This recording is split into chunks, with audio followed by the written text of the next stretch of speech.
Three, two, one. Roger Williams and I, for the first time in, you're right, what seems like forever. But it was planned. I mean, as I said, August was a month of a bunch of random shit that I had to do, and we knew it was going to be hectic going into it. But we are returned to our regularly scheduled programming, and as Roger is aware, and as everyone listening is aware, we are officially permanently banned from YouTube. And you know what? It wasn't even the interview with Malone. It wasn't even Dale calling for like war. It was Vitamins. It was me listing off vitamins. You know what? It's certainly been an eventful week. You know what? Fuck it. Fuck it. It's at a certain point you go, I emailed Dr. McCullough and I told him what happened. And he goes, Tom, he's like, I can provide you all the data. And I was like, this has nothing to do with. They don't care. And you were right about that. You said that to me. And the thing is I kind of understand how this happened, because you have been working within the bounds of what is supposed to be permissible. But Google has also always been about replacing human attention with automation. That was their origin. That they started as a thesis dissertation on how a computer, a non-sentient thing, could sort search results in a beneficial way. That was where the company started. And that's why people ask, why is Google interested in self-driving cars? Because removing human labor from the thing has been about everything they do. So, of course, you are skirting up to the edge, as you have every right to, and saying, all right, this is something that I have a right to say. And they're using algorithms, which are stupid. They're not human. And they're flagging things based on things like word frequencies. And they're not, and they are famously and, completely resistant to any kind of customer service or anything like that. It's like their entire focus as an organization is to not have human beings dealing with their business. Once they build the automation, they want to back off and let those clusters of servers and shipping containers or whatever do everything. Sure. And if they can't do that, then fuck you.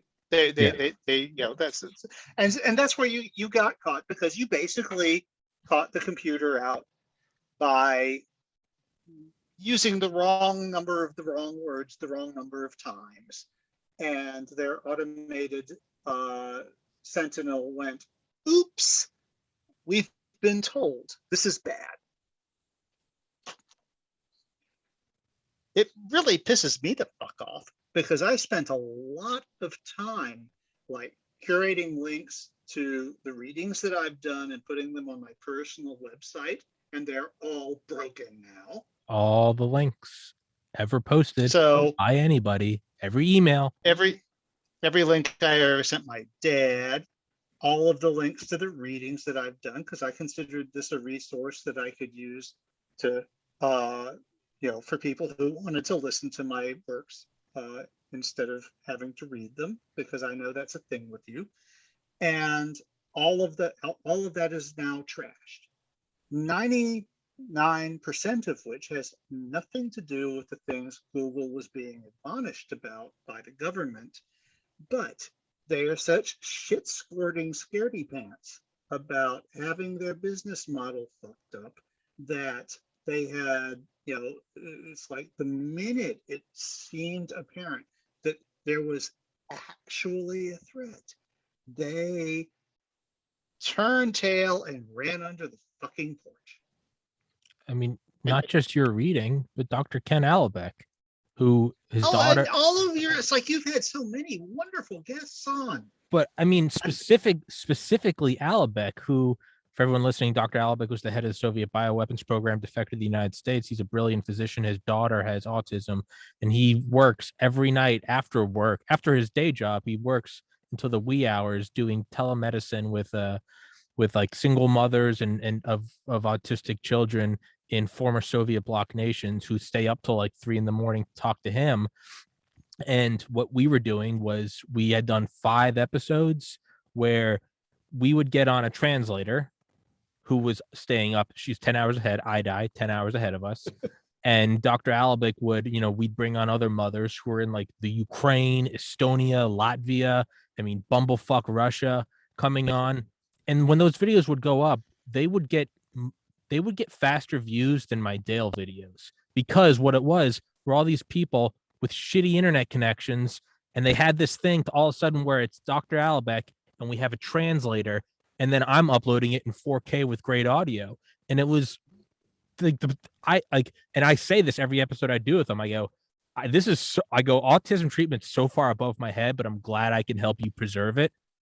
So now I had to email all those links to Dr. Alabek, and I'm like, hey, we're switching Odyssey and Rumble and BitChute. I got suspended. And then not only that, all the emails I send to people, I'm getting emails from guests like, why were you suspended from YouTube? Because a lot of people, if they come on my podcast, they're now associated with me, have all these owners of businesses and authors going, why did you get, oh shit, is Tommy up there waving a Nazi flag?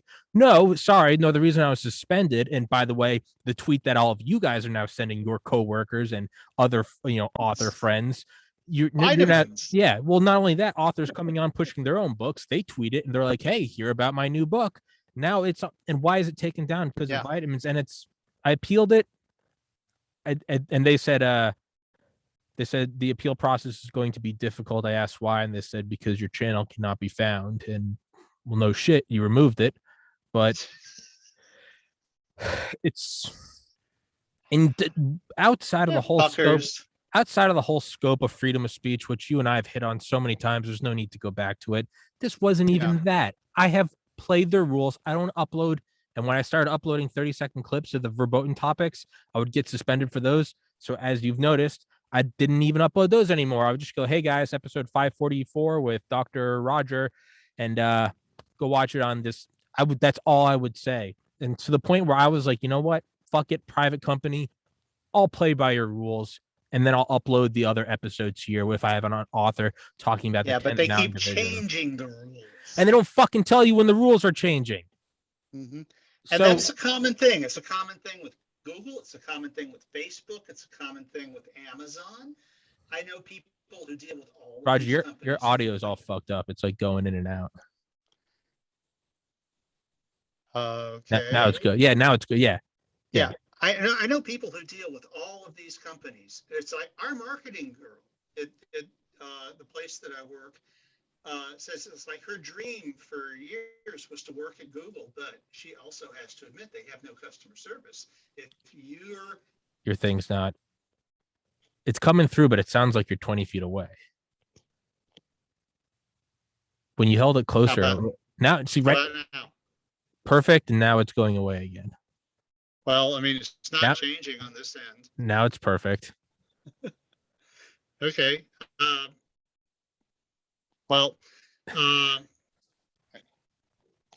Let's try that. Yeah. Okay. The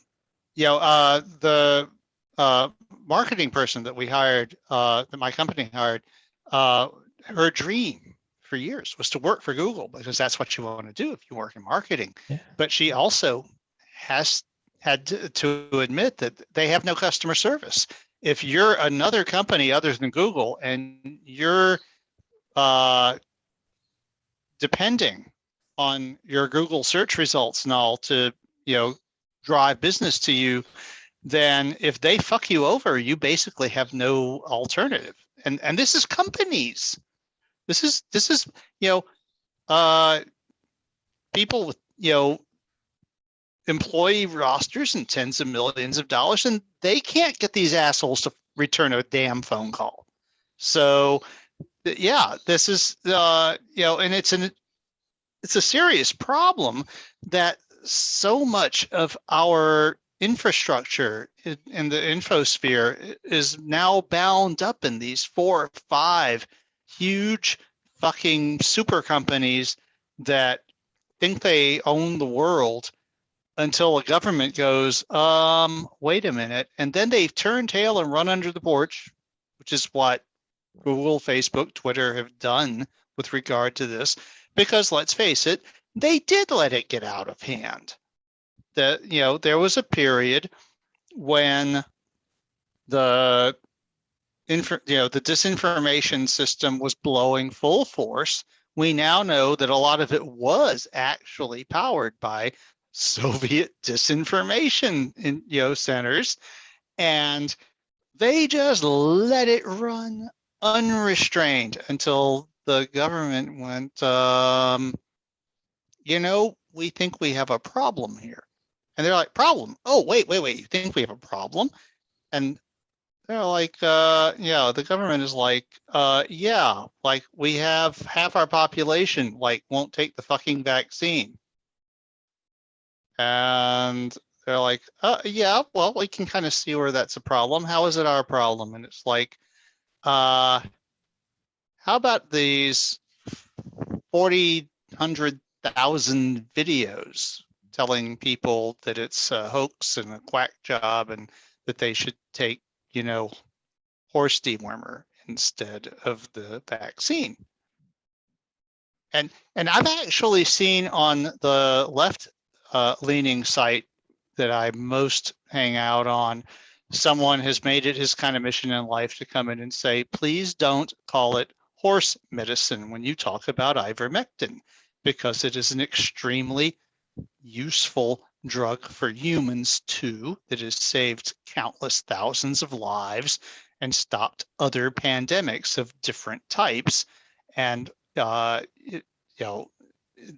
not a bad thing. What's a bad thing is when you go to your fucking feed store and get a dose that was meant for a horse and take it yourself. That is a bad thing.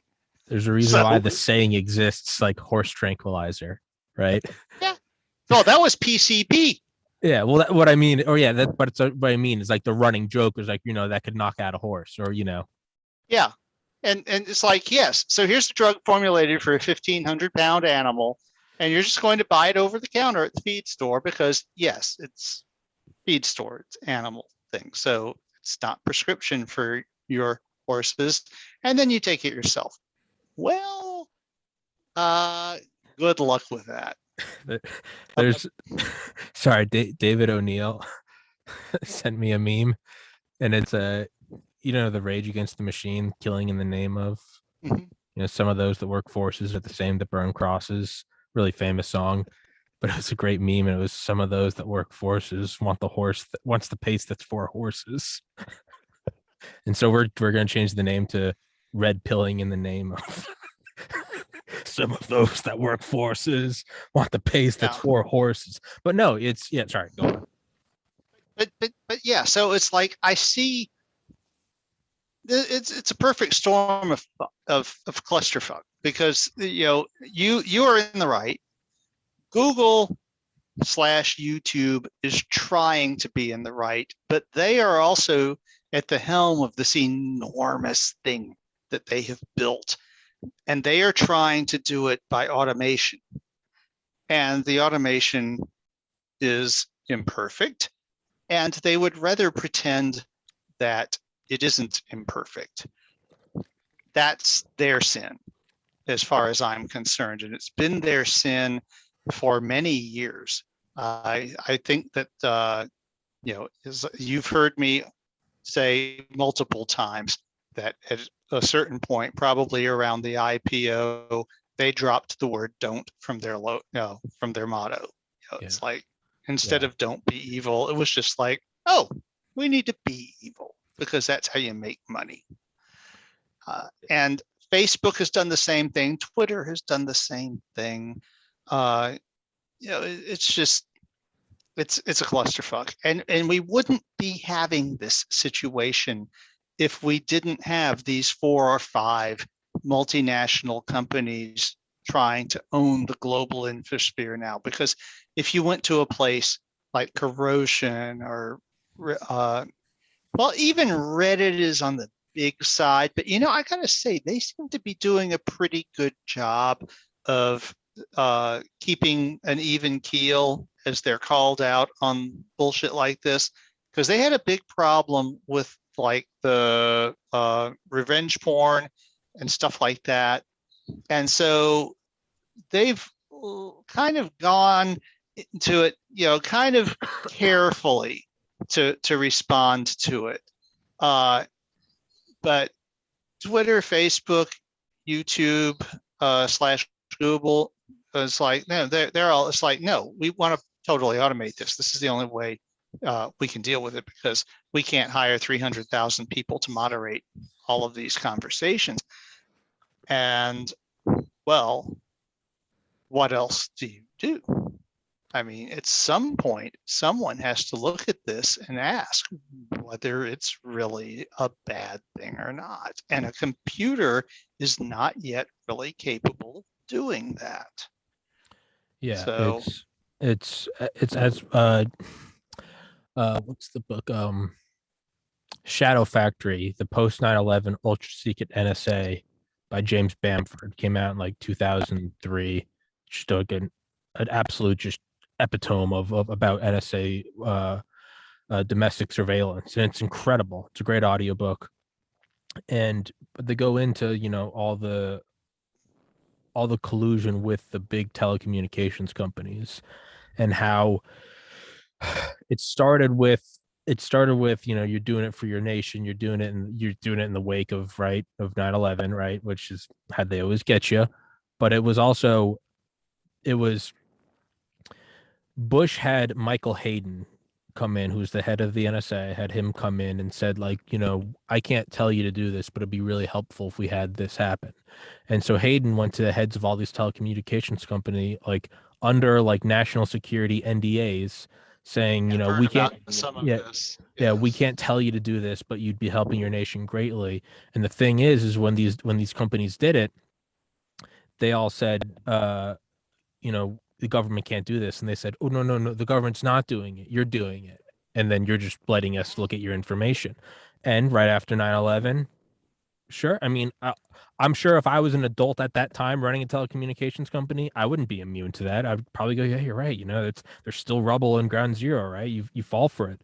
But as we saw, it then oversteps, and now you have domestic surveillance. And then it's not until Snowden blows the whistle on it that you see this thing that was for domestic surveillance starts to turn into taking out any political enemies. And what happens when it's in the hands of someone like a Bush Cheney administration, right? We're still dealing with, in Kabul right now, we're still dealing with the wake of those two.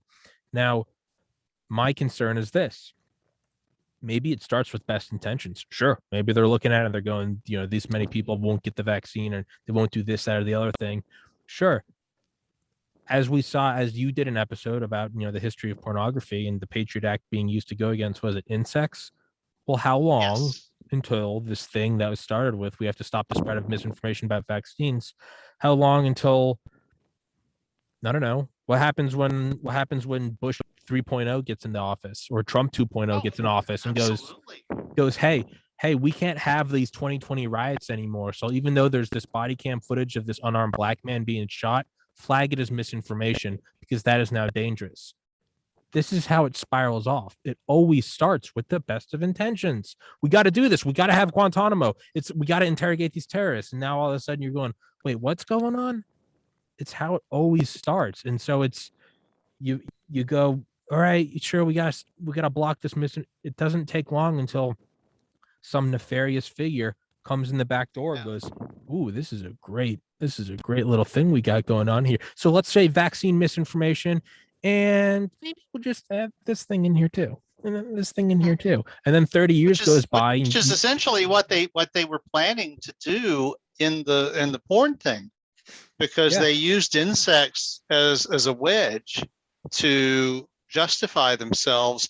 But it was very clear that the people who did that were planning to go after the rest of the adult industry. Yeah. They thought they had found their magic candle to finally do something about these guys once and for all, because normal prosecutions weren't working out for them. Well, that's probably because they weren't guilty of doing anything wrong according to our laws. But these assholes didn't think that was good enough. It will always be abused, and it will always be abused. And ultimately, what I always come down to this is when you look at something like misinformation, are you concerned? Who says it's mis? Well, it's the thing. Rogan said it best when he was talking to Tim Dillon. He goes, when you see something like that, right, like a conspiracy or something, and you go, this is misinformation. He goes, are you scared that you're going to fall for it? Are you scared that when you look at it and they go, they're saying the vaccine is 5G and you can't, Alex Jones couldn't write this shit. He goes, are you afraid that you're going to fall for it?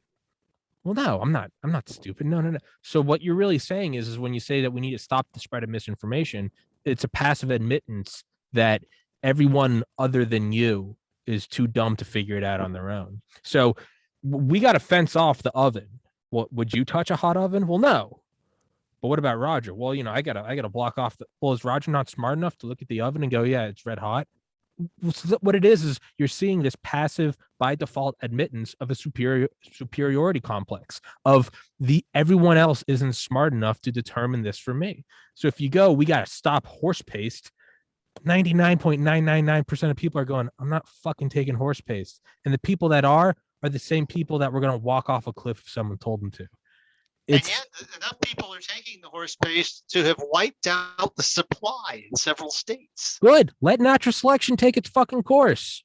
Let it happen. Let it fucking happen. It will go its own way. If you're dumb enough to believe that every doctor smokes Lucky Strikes, then that's on you if you die from lung cancer. If you're dumb enough to believe the Sackler family saying, if you get hurt, just take an Oxycontin and get your life back with no side effects. If you're not haven't learned that if it's too good to be true, then if it sounds too good to be true, then it probably is too good to be true, then you deserve that. If McDonald's tells you, hey, if Cheney gets up there and goes, there's weapons of mass destruction, we haven't found anything with it. And I know the president is the son of the president who formerly went after Saddam, and it may seem like it's a grudge. And I know that I'm the former CEO, although I'm the vice president now, I know that I'm the former CEO of Halliburton, who we're going to reward all the reconstruction contracts to. If you can't see through that, then we deserve another Vietnam. So there are all these things about blocking this and blocking that. Let the chips fall where they may. It's going to happen. The lights just blinked. Shout out to the should NSA. Remind you that I am also, and it has been a very busy week. I was sick all week. I've used more sick days this week than I have in any single year, with some stomach thing that kept coming back. Were you drinking horse paste? Nope. Be honest with me, Roger. This is a safe space. No, not horse paste. Definitely that. Okay. But I am also in the process of being hit by a hurricane. So, yeah, everybody's freaking out. I had to talk my neighbor down a few hours ago because her husband's trapped on the other side of the lake and they closed the bridge. And we've been doing episodes together for so long. I can remember this last year when you were like, we did that again. Yes, you were like, doing it again. Yes, wow. Welcome to the hurricane zone.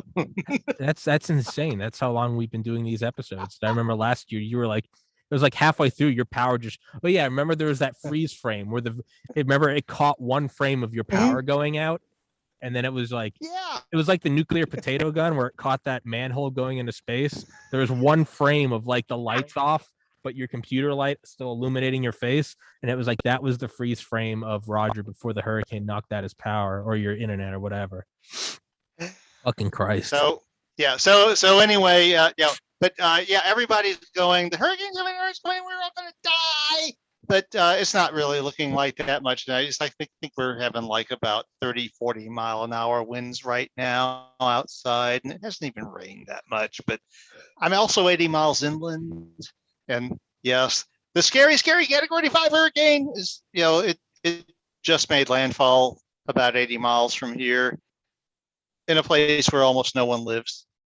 Because I've been there. I know. So it's like,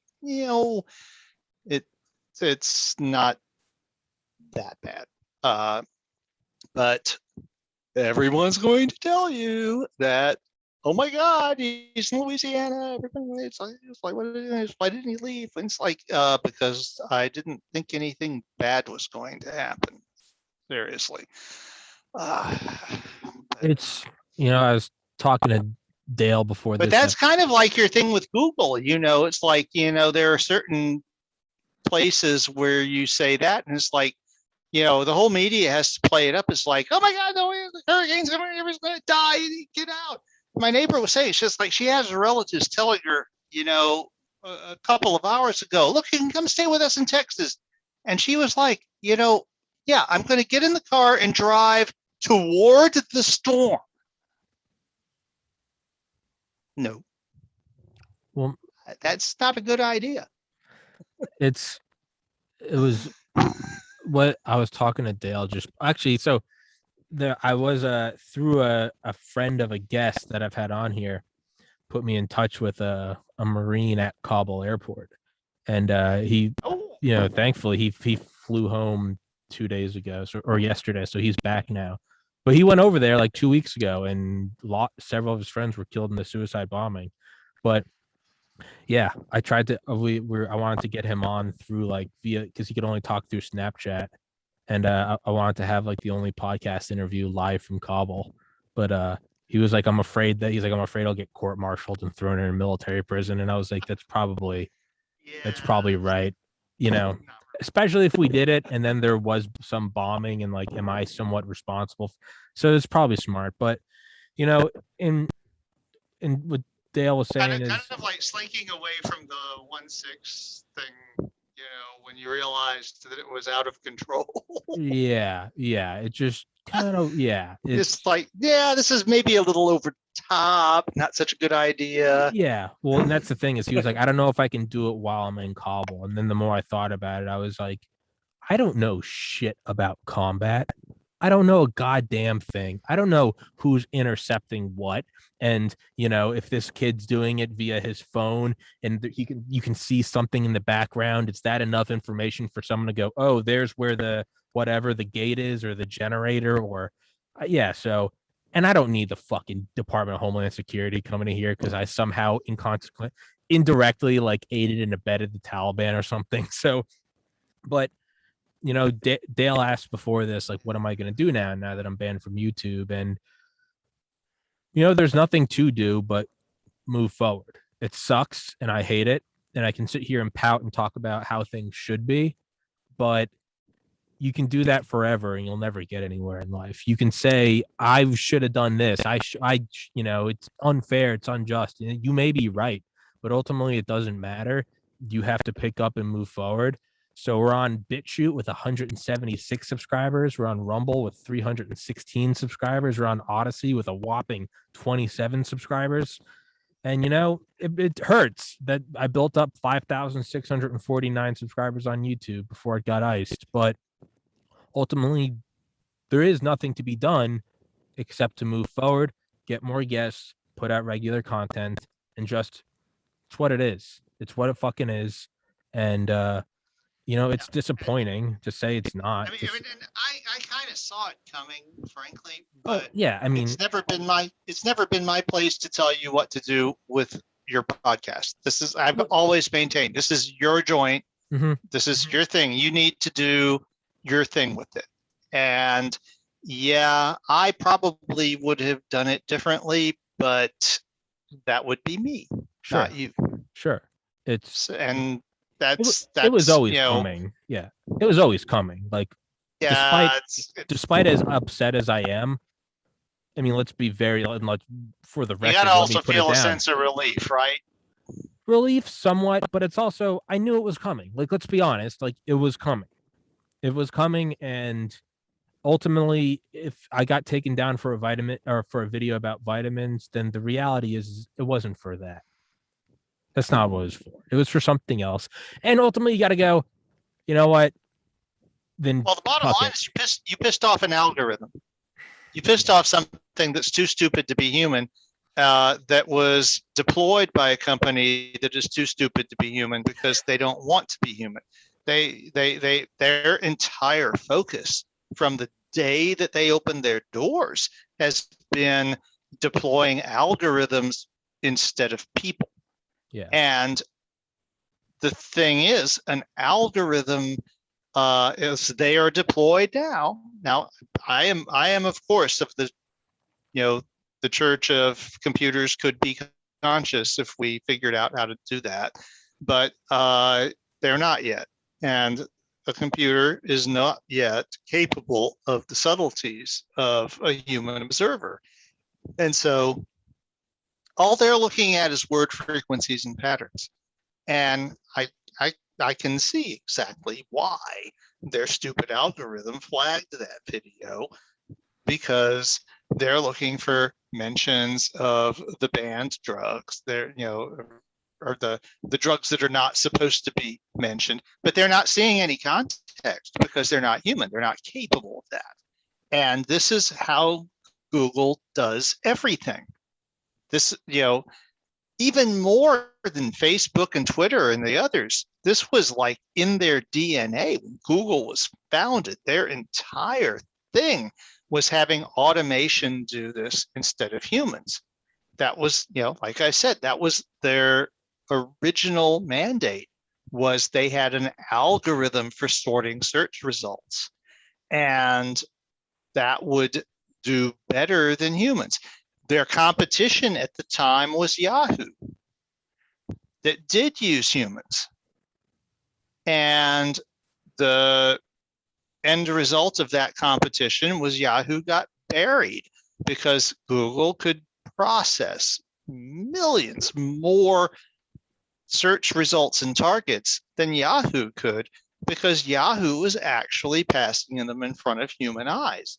And even with thousands of employees, Yahoo just couldn't keep up with the volume that Google could. And so that was one of the reasons that the search wars settled out in the way that they did.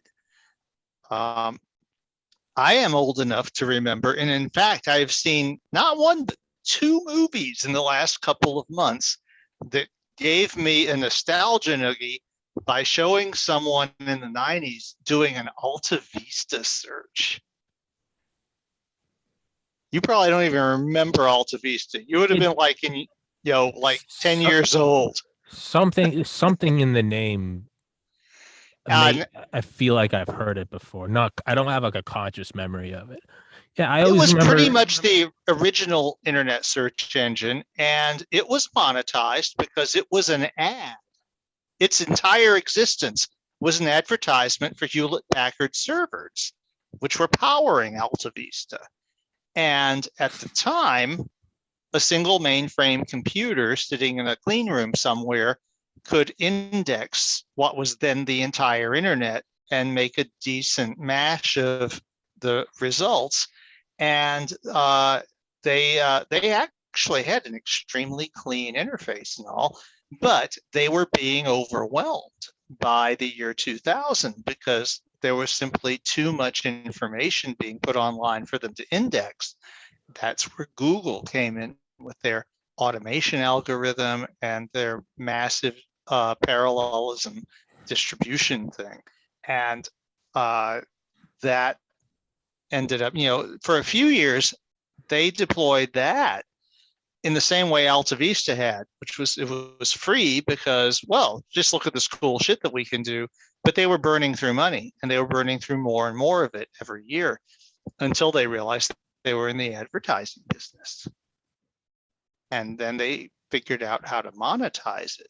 Now, YouTube was started pretty much the same way, and they were burning through their venture capital paying for bandwidth with no obvious way how they were going to get Monetize more it. or repay in. Yeah. And they threw the fucking party when Google bought them. But the thing is, Google had already gone through their epiphany. They knew how you make money online. And so when they bought YouTube, that was instantly, that was their their frontline thing is. You monetize it with ads. And I remember being in the car when I heard that, because my mom used to drop off my two older brothers in high school and then drop me and my little brother off in middle school. And we'd always go over this one bridge on I-85 in Atlanta. And I remember I didn't even know what it was, but I just remember hearing on like WSB. I just remember it was like some random like an internet startup YouTube, but it wasn't even like YouTube. They pronounced it. It was like on YouTube, sold for what was it, 1.6 billion or 16 billion? Something like that. It was in the 1 billions range. Sorry for interrupting, but yeah, no, I remember when they were bought. I remember that was like a huge thing. Yeah, and the thing is that saved YouTube, because they were literally a month or two from going under because they were going to run out of venture capital and not be able to pay for the bandwidth. And at that time, internet video was not a thing. I mean, it was not the way it is today. 240p, 360p. Yeah, and even that was expensive. Yeah. So they were taking this over, but they only took it over because they saw a way to monetize it. And this is where Google had gone in the years since their IPO and their expansion. And at the time, there were a couple of other video services that sank beneath the waves. It was really strange to watch because I was never that invested with any of it. But I saw how these companies merging just resulted in really bad behavior. I think one of the things I may have mentioned to you before is my Google avatar as local Roger is and I don't use my Google account much. But I didn't have a Google account. In fact, I'm so old, I remember when you had to have an invitation to get a Gmail account. But I did have a YouTube account, and I used it to upload 2 videos, both of which were time lapses of my drive across the causeway, starting in the darkness as the sun came up and I drove across the 24-mile-long bridge, and I thought that was kind of cool. To this day, those are the only 2 YouTube videos I have, and frankly, after the last week, I'm not sure they're even still up. But the thing is, about 10 years later, I get an email from my wife going, because I had sent her an email from my Yahoo account, but it didn't have an avatar. And when she got it on her phone, it had a picture.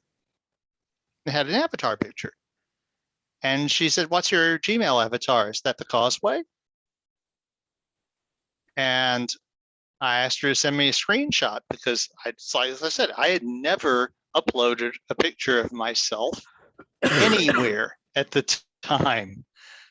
Because, and so sure enough, it was a frame from one of my videos of the drive across the causeway.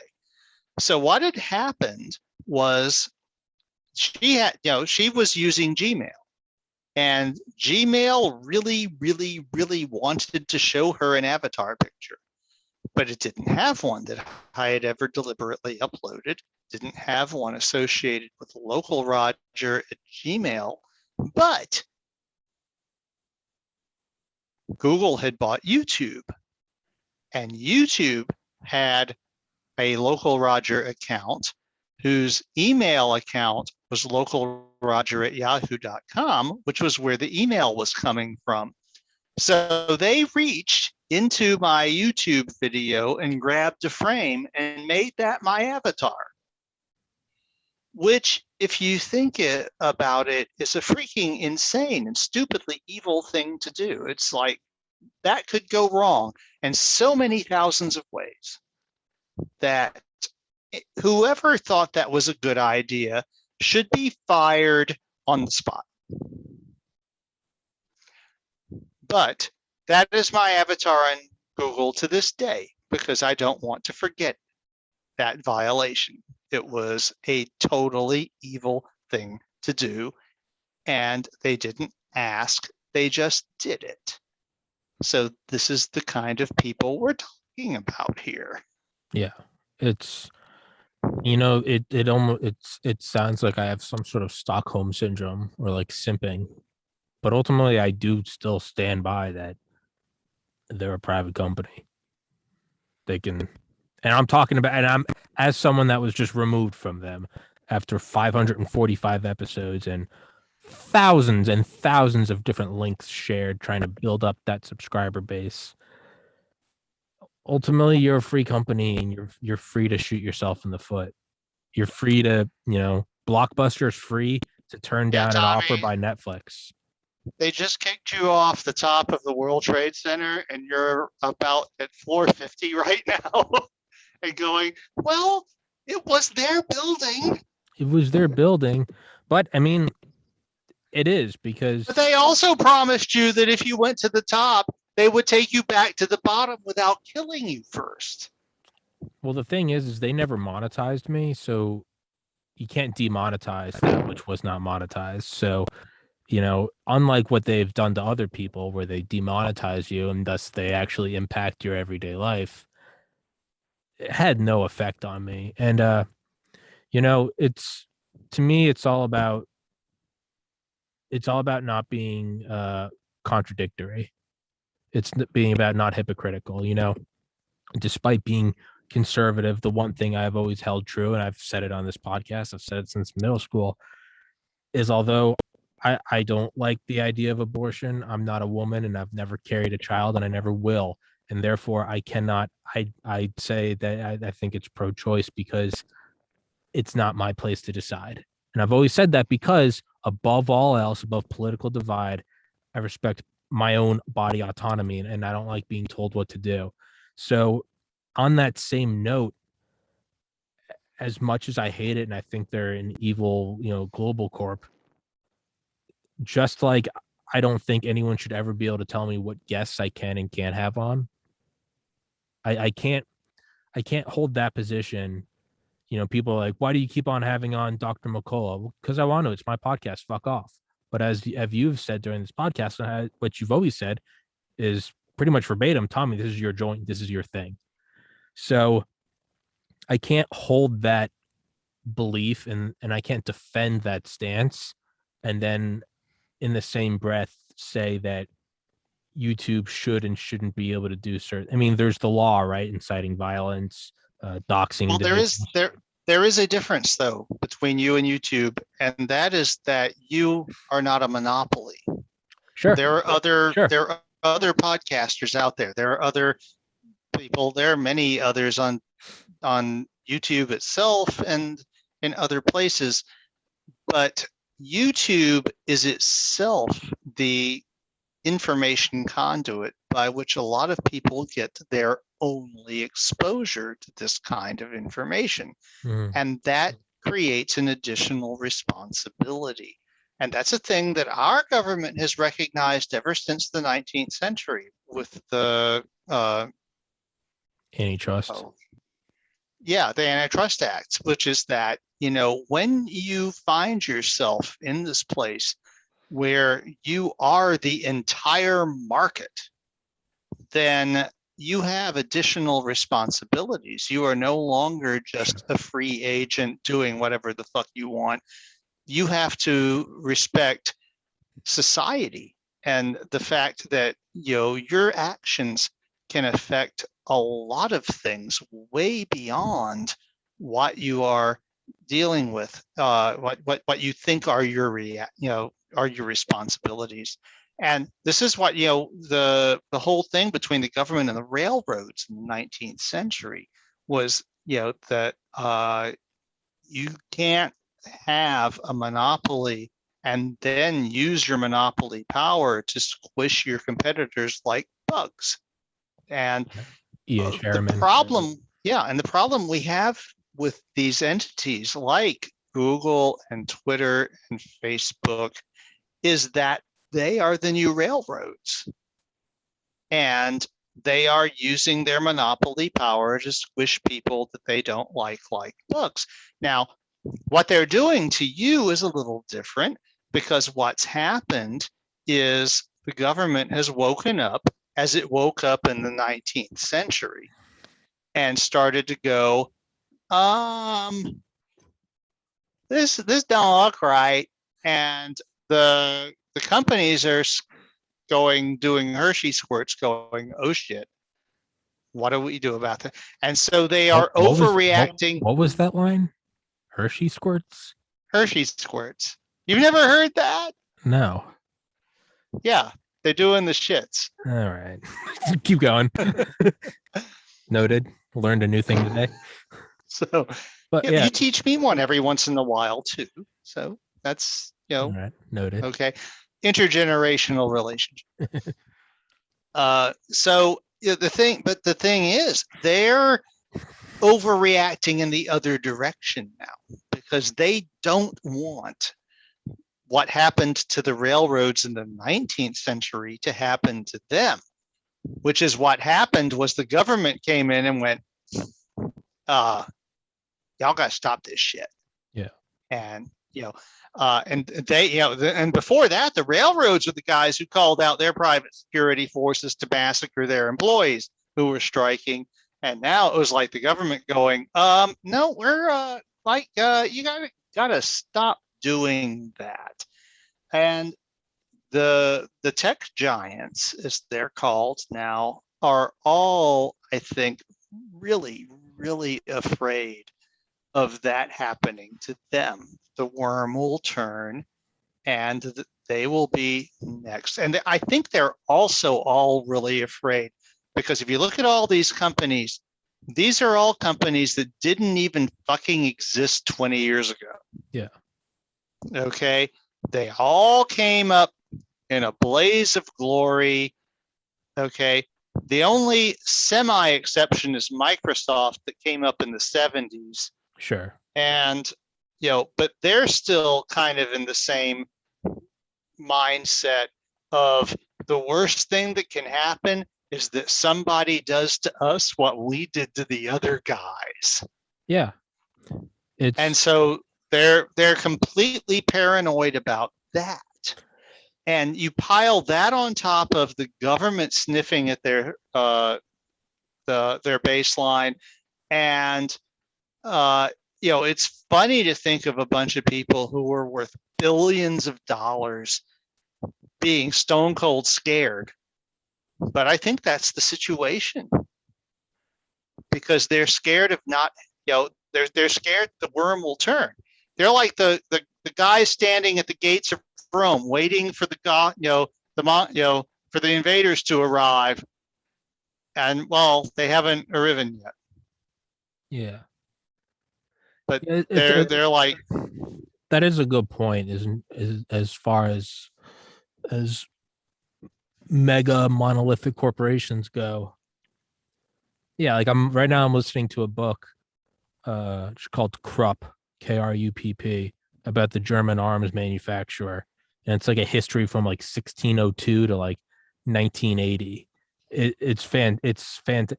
I mean, the author died like 40 years ago, but I just really wanted to listen, and it's fantastic. I mean, it's just everything you'd imagine, like a German dynastic arms dealer. But when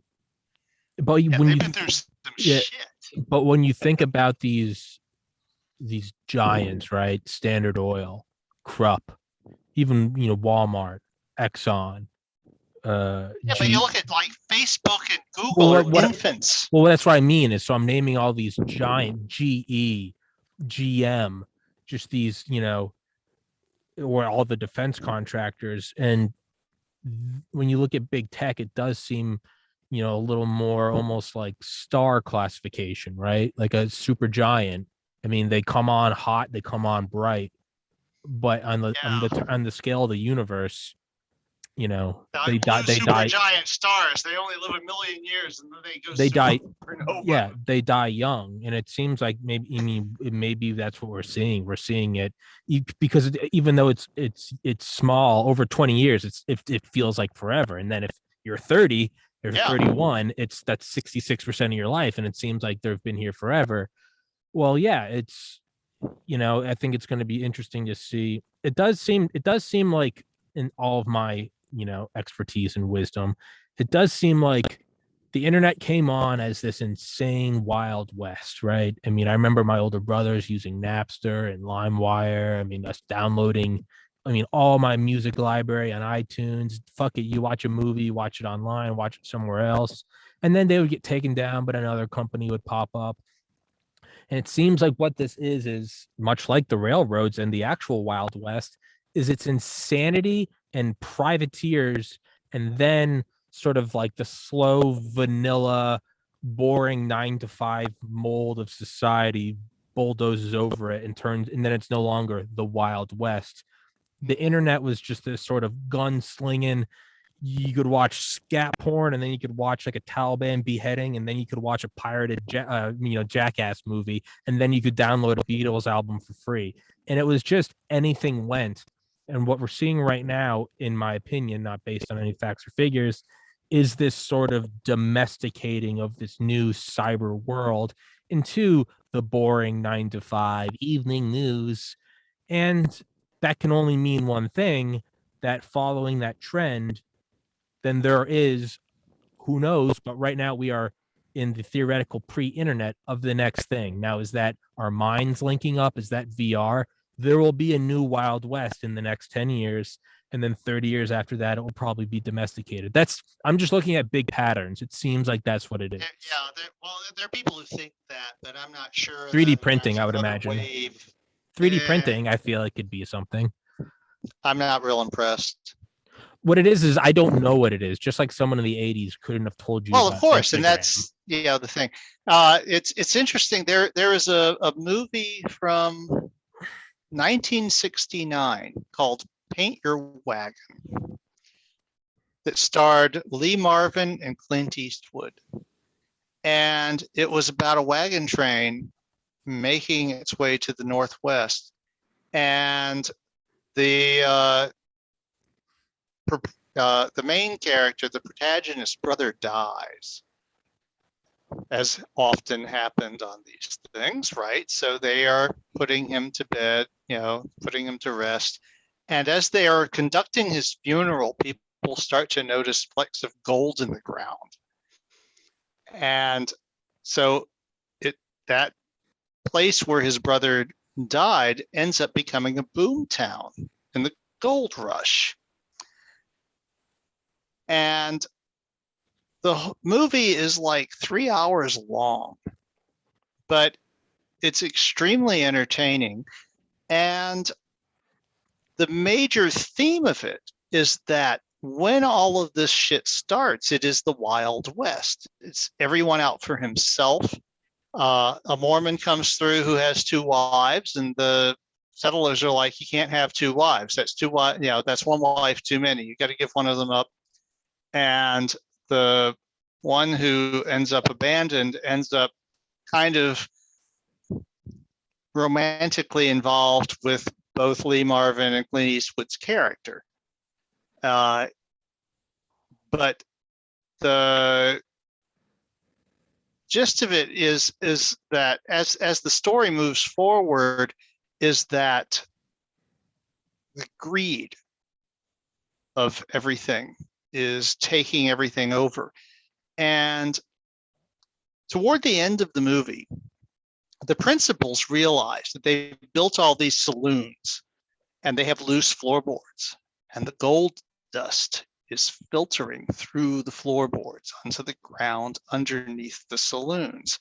So they build a bunch of underground tunnels to get to the gold dust that's being wasted this way. And in the end, there's an earthquake, and all the saloons collapse because they've been undermined by these damn tunnels. Meanwhile, it turns out that the farmers who were on the wagon train have built a church and have built a bunch of conventional things and stuff. And so they've built a town that is not a boom town, that is actually a sustainable environment. And so they end up inheriting this entire environment while the wildcat people sort of drift off at the very end. And I've always loved beautiful that movie. symbolism. Yeah, it's a really it's a long movie. It's about 3 hours long, but it's an absolutely wonderful movie if you get to watch it. Amazing acting. You know, it is capstone of that period of filmmaking. And I mean, you gotta love Lee Marvin and Clint Eastwood, young Clint Eastwood. He's not like, all the facial wrinkles and shit at this point. And and that, but that the whole arc of that movie was that the Wild West eventually becomes not so wild anymore, largely because the people who were exploiting it as the Wild West push too far, and the other forces come back at them and say, nope, this is now civilization, and we're not putting up with this shit. Now, what's happening right now is that the companies like Google and Facebook and Twitter are being pushed back. They're being told, this isn't the Wild West. You can't just do whatever you want. And in a certain sense, some of what they're doing is like malicious compliance. They're like, all right, you want us to delete anything that defies these rules? Here's the rules. We're going to delete anything. Boom, Tommy's podcast, among countless other things, out the door. And we're not even going to hear their appeal because fuck them. Well, they know that's going to launch another counter bing bong, bing bong. But in the end, what they want is to be still the dominant player in their market. They don't care whose standards they're maintaining. They just want to make sure they're the ones maintaining those standards. They're operators. Period. Yeah. So it's a stupid situation, and it's, I mean, I got no productive suggestions. So yeah. I mean, I think the only thing to do is to just keep going forward. Like, well, I mean, yeah, that's true for all of us. Yeah, but and I know it sounds like that's such like an easy kind of general blanket statement, but I mean, truly, like, it doesn't really, to me, it's like, whether it's YouTube or whether it's Odyssey or BitChute or Rumble or Spotify or some company that as of this recording doesn't exist yet, just like 20 years ago, no one had ever heard of fucking Instagram, right? It's, to me, it's just, I need to keep moving forward, producing content. And as long as everything's protected by my EMP vault, it's, to me, it doesn't matter what platform it is. It's, if I put out engaging content, then based on merit, people will enjoy it and share it. And if I put out shitty content, then they won't.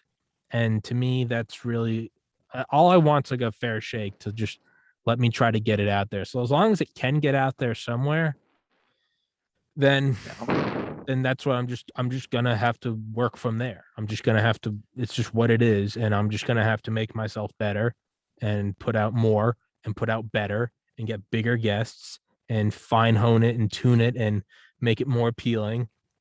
And it just has to get to the point where it's so good that it doesn't matter what platform it's on. It's just, that's where you go to hear it. And it's, it's just what it is. And Yeah, there's nothing to do. There's nothing to do but to keep working. If I quit, then to me, that's a fate worse than death. So I'm just going to keep trucking along and, yeah, fucking just take And this best as of luck. yeah, just take this as like a challenge. Like, fuck it, tie one hand behind my back. Like, all right, kick me off YouTube. Like, all right, let's rally. Let's figure this shit out. So, Hey, the thing YouTube is and Google are afraid of is that 5 or 10 years ago, from now rather, they could be as obsolete as their competitors from back in the day are now.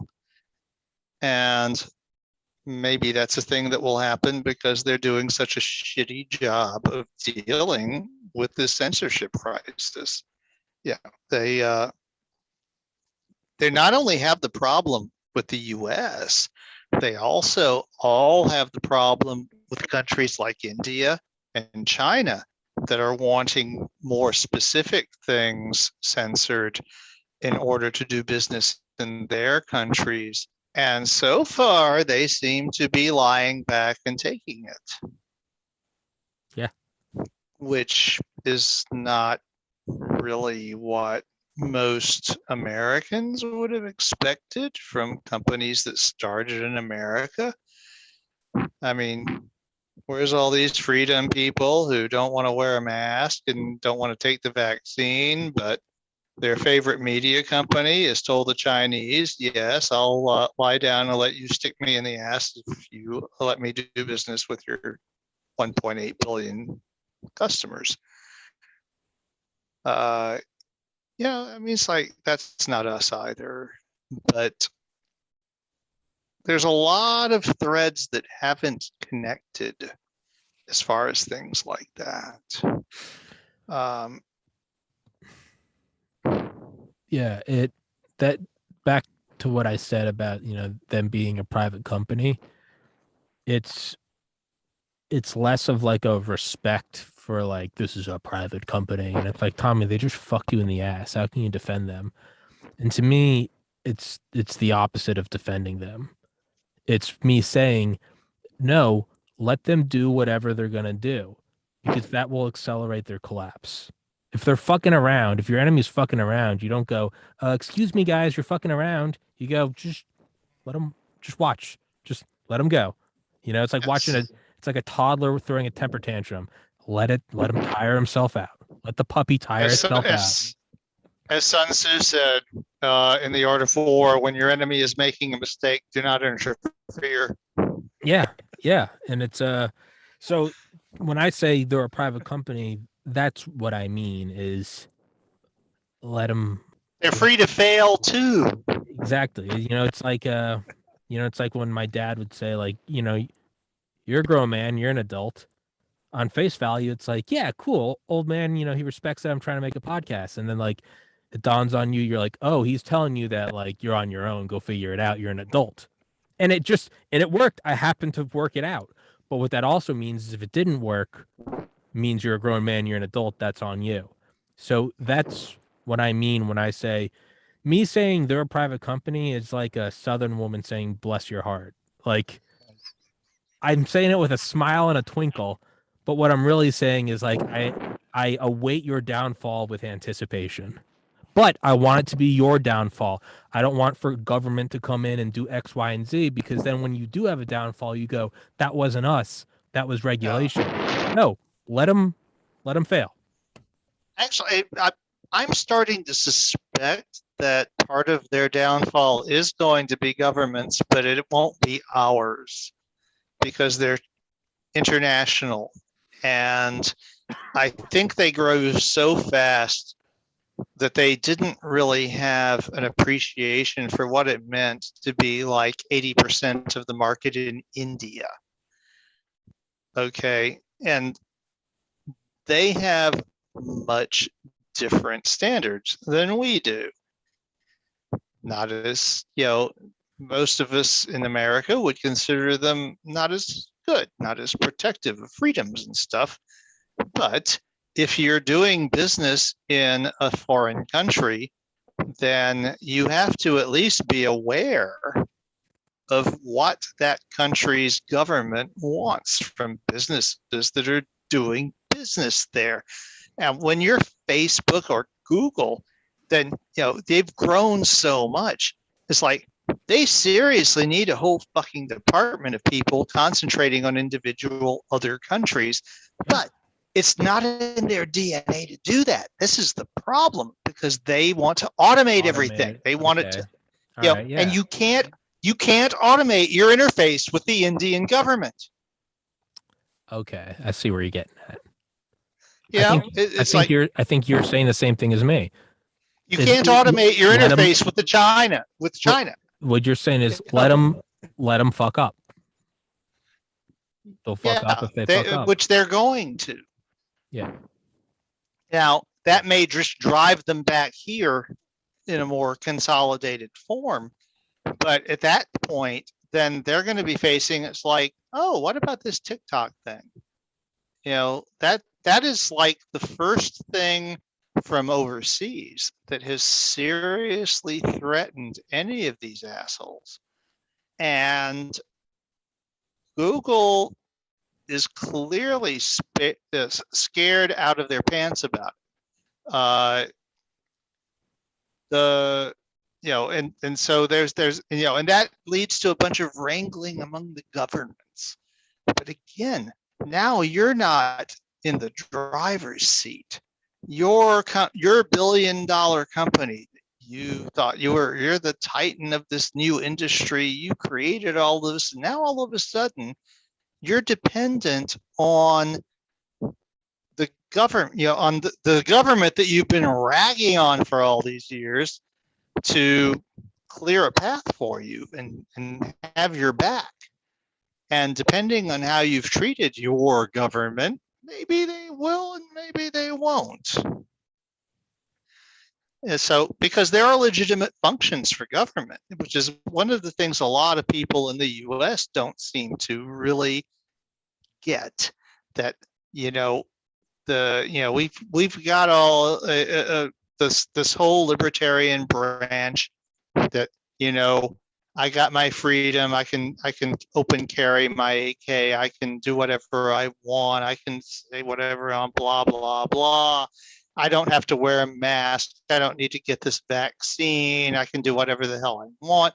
But that's never been really the case. The government has legitimate functions that have always been recognized by our founding fathers and by people before them in Britain and Europe.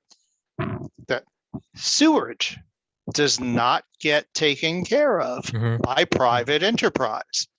There are things, you don't get universal electrification. That was done in the 40s under FDR by the Works Progress Administration. And it was, interstate highways under Eisenhower. Now, admittedly, the interstates, their justification for that was military. Yeah, Eisenhower was so blown away by the Autobahn. Yeah, and their thing with that was that to be able in a pinch to be able to move military assets back and forth across the country without all these limits that you would have on the roads that existed at the time. But that you don't even have that justification for things like sewerage, electrification, water. That those services are supplied by the government because no one else will do it universally at a reasonable cost. Sure. So it is a reasonable thing to expect the government to do it. This is why we have a government. It's why we pay taxes. Paying taxes is not just getting ripped off. We actually do receive value for the taxes that we pay. That's, sure. They fix the potholes, they build roads, they build bridges, and there are times when we need more of them. And there are a lot of people who are just like red-faced and tone deaf about the whole idea of taxes and government action having any benefit at all. But we wouldn't have a civilization if it wasn't for the government. Oh, I'm 100% on board with you. This idea that we don't need it. I mean, what private company is going to maintain an air force in case there's a war? No one. If Yes. it's not at the bottom of Q2 profits, Yeah. you have to have No, the something like that. the military is like square one The in military is this the biggest argument. example. Exactly. I mean, who's going to, look at the ports and what No comes in one's and going to out? pay for that if they're Yeah. not forced to, Yeah. because it doesn't benefit anyone directly except, a few contractors that are supplying them shit. But as far as the rest of us, it's like, yeah, no, we actually do need, and now we may not need it to be as big as it is. Sure. We may not have needed to be in Afghanistan for the last 20 years. But at some level, yes, we do need a military. We always have.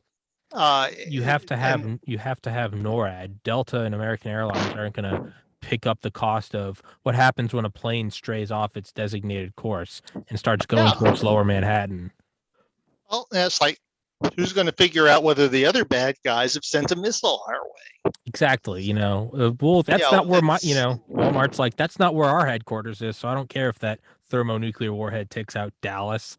It's like, no, I'm with you. You do have to have that. You absolutely do. I mean, spearheading GPS. So, yeah, it's like, yeah, everybody depends on GPS today. That's internet. Totally a government program. The internet. The internet was a government program. The ARPANET. Yeah, I mean, you're right. I mean, yeah, so, so it's like, Ronald Reagan was a fucking liar when he stood up there and said the 9 most terrifying words in the English language were, I'm here from the government and I'm here to help. That was a fucking lie. That was propaganda of the first order, and he was the smoothest paid actor to deliver that lie. I believe that we are still that golden house on a hill, and these Soviets, they may not see us for what we are. No, you're right, man. And it was a big old government program that I'm happy FDR took the initiative for, the Manhattan Project. Hey, you know what? It is. And I think also, what I have to remember. You can argue it both ways, but the thing is, it was the kind of thing only the government could have done. No private enterprise was ever going to attempt a thing like that. And not only that, we have a beautiful marriage here where you do have something like that then gets contracted out to something like EG&G, to like they did all the slow-mo cameras, right? It is, and it's, I think what I sometimes need to sit back and look at is there's like a much bigger thing going on here, and it's this new space, right? It's like how we had the Army Air Forces until 1947, and then we decided we needed an Air Force, and then ultimately, you need a Space Force, and then you have Air Force Cyber Command, right? Cyberspace is another battlefield. We are in this wild west of the cybersphere that's slowly becoming less of a wild west and more of a suburban development. And there are these, like glaciers moving. There are these massive trends that go this way and that way. And it's disappointing, but at the same time, what entrepreneur in history hasn't been fucked by something? Did they go, oh, well, it's not my fault? No, you nut up and keep working and you move forward. Yeah, that's what entrepreneurship means. It's you go, oh, shit's changing. Okay, time to adapt, time to shift. And if my entire podcast model is predicated upon YouTube allowing me to stay on their platform, then it's not a very enduring model. That's a possibility. Which is why I have, 200 terabytes of external copies of this thing. And it's, if there's another CME, then the only thing surviving is going to be this podcast. We'll have the last laugh. Hey, my person, granted, it's a lot less bandwidth, but I host my personal website myself. Yeah. It's not, a blog, Blogscape or whatever, it's actually a raw server that I lease, and I pay for them by the bandwidth and the storage. Don the Pleb has like an actual server in his living room. Yeah, and there's that, but then you've got to pay for the bandwidth anyway, which is probably through your ISP, which is more expensive than nearly free speech is, because they do have a server farm. So they rent me a little spot on their hard drive, and when someone comes to my URL, it gets routed to that, and it's very reasonable. But on the other hand, it's a text-only website. Actually, there are a few pictures if you drill down into like the Nixie clock page, but it cost me like $40 a year to keep it up. Yeah. But yeah, if you were hosting videos, then they would do that, but it would cost a lot more because of the bandwidth charges. Yeah. And that's the thing is that YouTube gives you the bandwidth for free. It's a free service I was using, and that's one thing I always keep in mind is no one owes me shit. No one owes me shit. Yeah. As much as And I'd if like you're to not bitch paying for it, then you're the product. Yeah, no, it's as much as and that is kind of again back to the whole like hypocritical thing that at a certain point I gotta go. No one owes me hosting of 545 episodes. They just don't. And as much as I'd like to say I demand this and I demand that, and you can't censor this and you can't censor that, no one owes me shit. Now, if it becomes like a symbiotic, they may not owe you shit, but they do owe me shit, because they promised me that these links that I put up would be persistent, and they're not. And I put a lot of work into that, and that's on their reputation. Yeah, they don't owe it to me in the financial sense. Sure. But they do owe it to me in an ethical sense. And I fucking hold them to it, that those links that I spent a lot of hours creating are now broken. And none of those links broke any of their stupid rules. So why are they broken? I would like an explanation, YouTube. Not that I'm going to get one, because I know how they work. They're going to say, the robot said these keywords were inserted one time too many in this podcast, and this was one time too many out of so many, and we dropped the ban hammer because that was the threshold. And because we're assholes, we don't have customer service. We don't have any place you can go with this. And so why does anyone do business with us again? Well, mainly because everyone else does. So, which is pretty much the same for Facebook and Twitter and Microsoft even. What it comes down to is back to what I was saying, when I say it's a private company, what I mean is bless their heart, because what we see right now between us is just one example of millions of things of people of all over the thousands of times a day. There are people having this discussion doing, dude, my gardening channel got taken down. Why? Oh, my fucking brother didn't take the COVID vaccine. What's that have to do with anything? And you're seeing how they are, you don't see it because they're not going to broadcast it. But what's going on is this is happening every day across thousands and millions of people, to where when there is all of a sudden a sea change and next thing you know, Rumble blows up, everyone's going to go, how'd that happen overnight? It didn't. This was going on for a decade, and then it flipped. Well, and it's like I was saying earlier, it's because partly these things are happening because these media giants are scared shitless that they are going to be on the bottom side of the next turnover when something else comes up. Yeah. And so they're just, flailing stupidly instead of reacting responsibly. So, I mean, there's not much you can do with that. I mean, they are still billion-dollar media giants. We are individuals sitting in our bedrooms. So we can't really do anything to affect their behavior. But eventually, the real world might. Well, yeah. No, eventually it's money. It's It's still not too bad out there.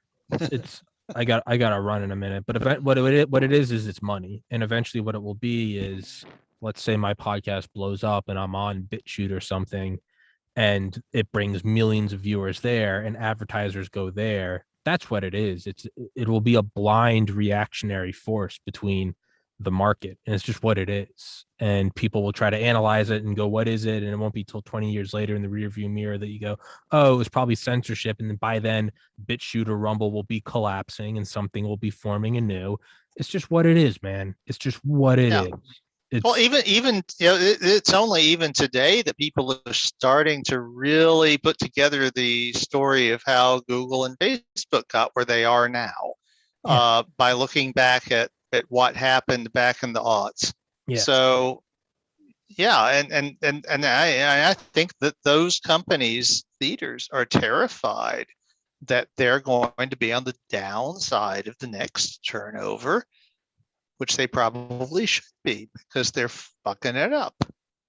Yeah, it's but we don't have any control over that. All we can do is sit back and watch, smoke a cigar, keep doing podcasts. It's just what it is. It's look at how laughably defunct Blockbuster is. Like it's comically failed. And the thing is, I was in a position to see the entire ascent and descent of Blockbuster, because I remember when video cassette recorders were invented and there were no rental shops, and then there were rental shops, but they were all individual. And we talked about this a little bit in the history of porn article, but it was only in the 90s that Blockbuster started to eat up. And there was a couple of others. There was one called Friendly Video that had a couple of outlets near my house.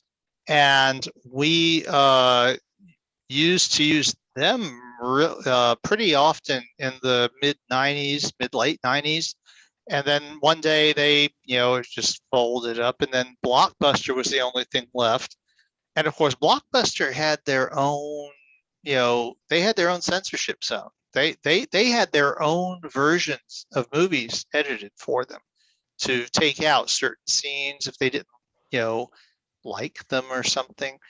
And eventually, they were the only video rental place left.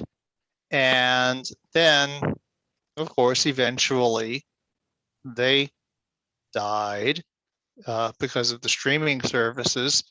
And I always thought that was a terrible thing, because the streaming services are terrible for availability.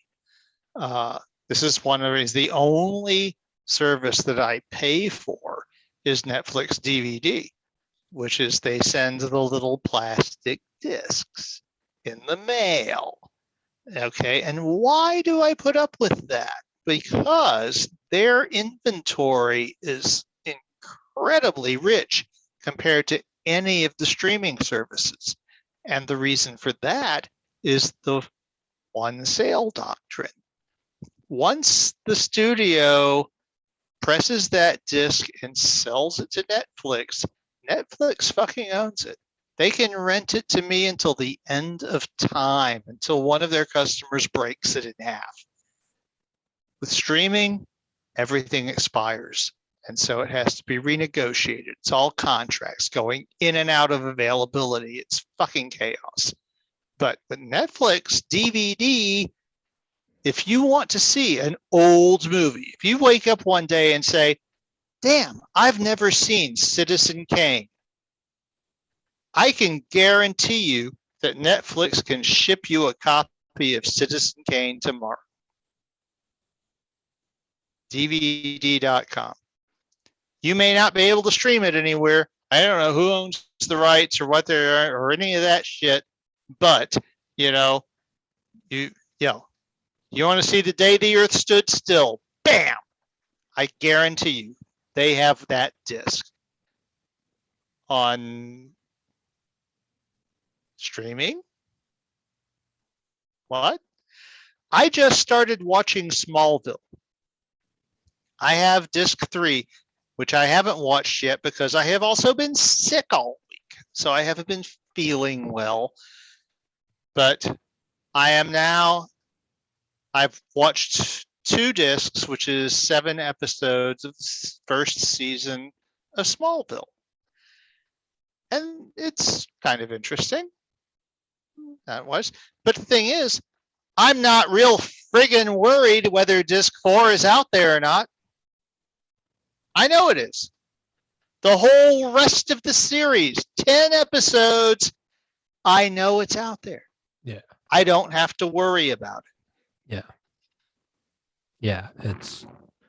Like the podcast, like the link doesn't break. It's a fucking stamped CD. Maybe that's what we'll have to do one day is create a delivery service. You can order a podcast episode and we'll send you that whole month. That will be the season. Oh, you want September 2020? We'll send you this season. Yeah, who's archiving any of this shit? Well, me on an EMP. You are on an EMP vault. But it's in a safe underneath your desk. What I mean is It's eventually. not online. What I mean is eventually what we'll do is we'll stamp it onto some CDs and you'll be able to get some throwbacks. It'll be the hipster thing in 20 years. It'll be get a big. Imagine if we could put this podcast on vinyl. Get this big old fucking. It's got like the playlist on the back. We'll just sell 1 month at a time, and you'd be like, oh, this is a great. Yeah, you got some classic Dale Comstocks on here. We got Roger's history of vacuum tubes in here. Oh, and this is the first time he had on the Soviet bioweapons guy. Be like, great year, classic album. Should have really snooty douchebags like this was before he was big. That's what we'll do. We'll fucking astroturf a whole movement to like the best wines and cigars that are paired with different episodes. It'd be like, this one is a brandy episode. Be like, this one's cocaine. You gotta have if you're not fucking hopped up through the roof and got a boner made of titanium, this episode is not for you. This one's a downer episode. This one's, it's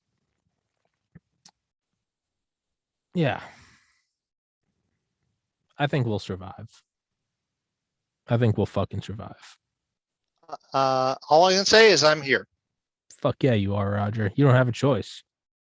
I'm gonna make you be here. Yeah, I know. You told me it's like you're gonna send me a thermonuclear bomb or something if you. Literally, like the episode that got me banned. I was like, some of my freaking guests are older. I was like, Roger. I was like, take these. I saw that. I was like, so you don't fucking die, right? I got old guests. You guys got to keep coming back here. I'm not trying to build relationships with new regular guests. I've got my regulars. You, Dale. Listen, I'm not trying to. I saw that, and it was so shocking when the next thing was I've been permabanned, and it's like all the links are dead. Like, what the fuck? I was like, literally, I texted my best friend this morning. I was permabanned. He was like, LOL, why? And he's a pretty liberal guy. And he was like, did you finally get iced? I went for this. And he goes, for vitamins? And he's like, no way. So I sent him a screenshot of the email. I was like, terminated. And he was like, Jesus Christ. And I was like, hey, but you know what? They're a private company and they're free to shoot themselves in the foot. It's not the kind of thing that makes any friends. That's the thing this is happening. We just see our own little example. This is happening. How many other times has it happened? Millions and billions of times too. When it all does collapse, it'll seem like it was an overnight thing. But just like the Soviet Union collapsing, yeah, dude, the pieces are falling a decade before. The dike has been being undermined for years. Yeah, it's right. It's When it falls over and the sea crashes in, it's yeah, gonna look like, oh my God, how did this happen? yeah, right. It's pulling the Jenga block out and going, oh, you fucking collapsed, and it was like, you assholes have been sitting here pulling Jenga blocks out for 4 hours. I took out one and it fell, and that's what it's gonna, even now, to fucking. I really do gotta run, but even like now with like Cobble, right? It's like, dude, this has been the end of what Bush, Obama, Trump, Biden. I mean, this is four presidencies in the making. It's what we're seeing, and to me, that's a big. No, this is Biden pulling the splinter out when it's like it's got to be done. Yeah, there's no other way to do it. Somewhere it has to end. And I've always said one of the things I respected most about Nixon was that he ended the Vietnam War after he won the election, when he didn't have to for political reasons. Yeah. And he finally seemed to have come to the realization that all of these young men were dying for no goddamn reason at all. And he was responsible. And he was a very faithful Christian man. And so I think that that was actually a legitimate thing that he did. No one told him, well, now is the time to end the war. The time to end the war would have been 6 months before, when it would have helped you win the election if you were having trouble with that. So Nixon was a very paranoid, stupid, and evil man. Well, he wasn't stupid. He was a very paranoid and evil man. He wasn't stupid. And at a certain point, his humanity actually came to the fore. And he realized that he had to do something as a human, not as a political machine. And I think, honestly, that is exactly what has happened here with President Biden. He lost a son. His other son is in the military. He's got,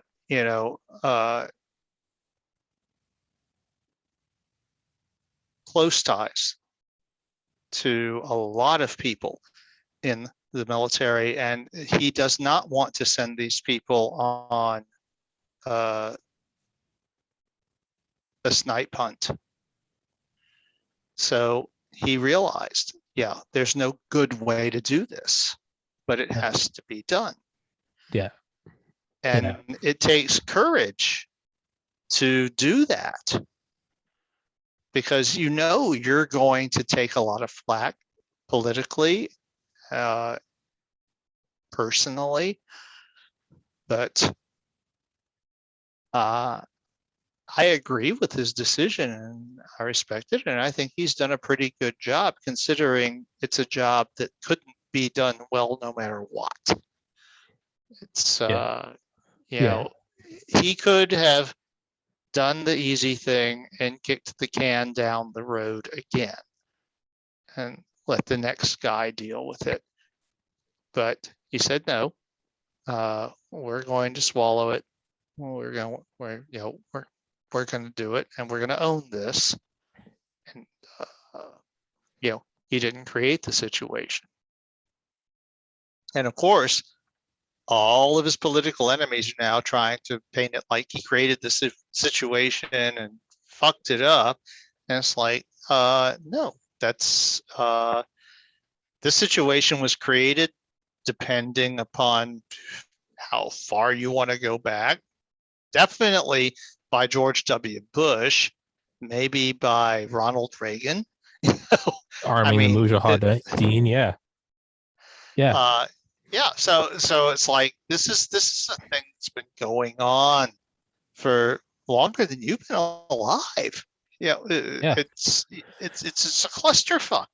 Yeah, and there's a greater, and there's a bigger kind of macroscopic theme to all of this. Is we've done 3 now, called Cobblecast, with Dale and Don the Pleb, both obviously military veterans, and Right. they both have they're very choice opinions on why what's going on in Kabul right now is on Biden.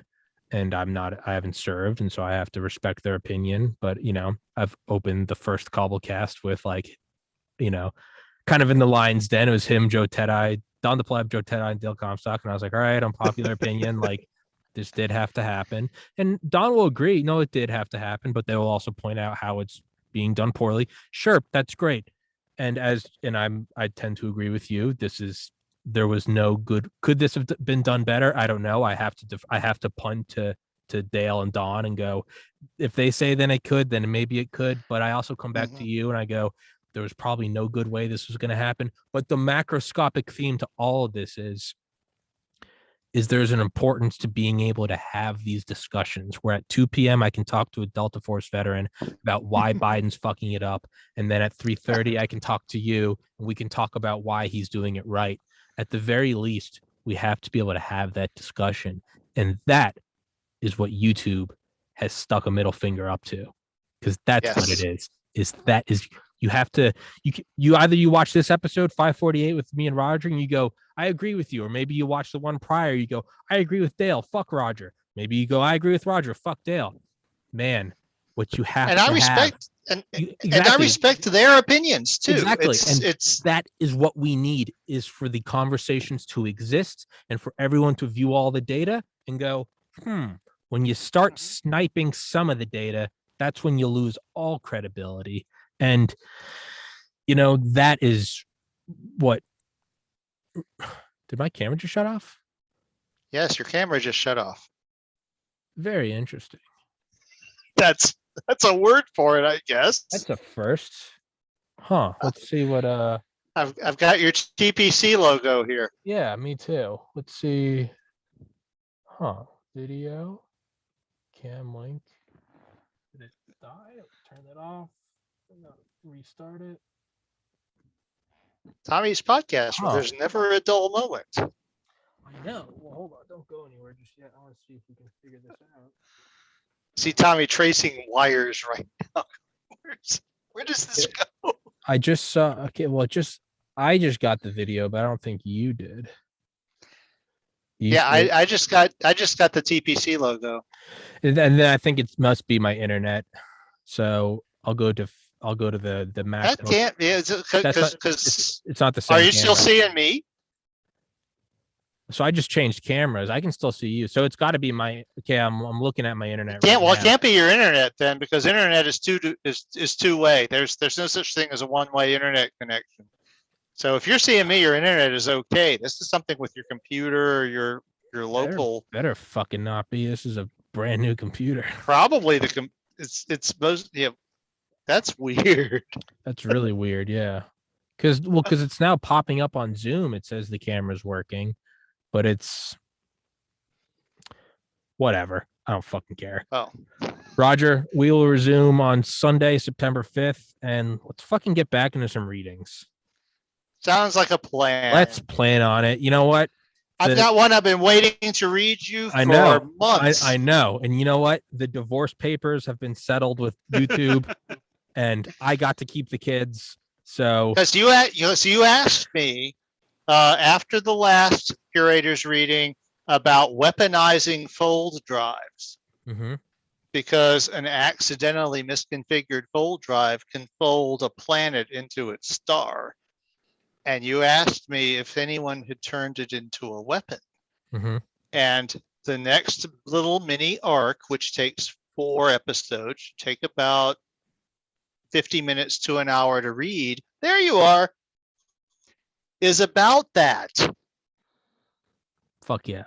Weaponizing fold drives. Fuck yeah. Someone will do that. Let's get back into it. And as I said, the divorce with YouTube is finished.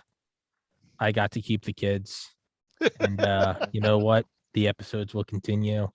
And I think you're right. I think there is a little bit of a relief. That whole saga is just fucking over. It's what it is. It was clearly a source of stress for you. Stress, disappointment. Yeah, stress. And it sucks because BitChute, Rumble, and Odyssey, you can't host a file size bigger than like 3 gigs. So all the episodes there are just like pixelated, but Oh, we will conquer. oh, my lights just blinked.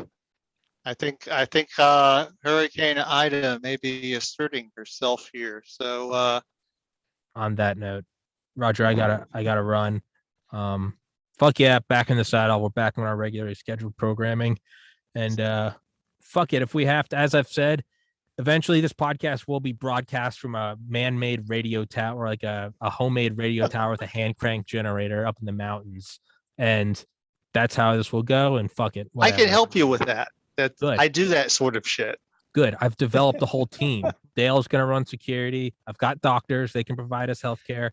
Listen, we're going to be up there, and fuck Running you, our pirate podcast station. Exactly. It doesn't matter. We'll be fucking running off a wood stove. But this podcast will die under one condition and one condition only. And it's called clinical brain death. When I'm dead, that's when the new episodes will stop. Until then, eat a dick, because we're gonna ride this bitch to the wheels fall off. All right, Roger. I'll text it to you when it's up. See you next week. All right, big dog.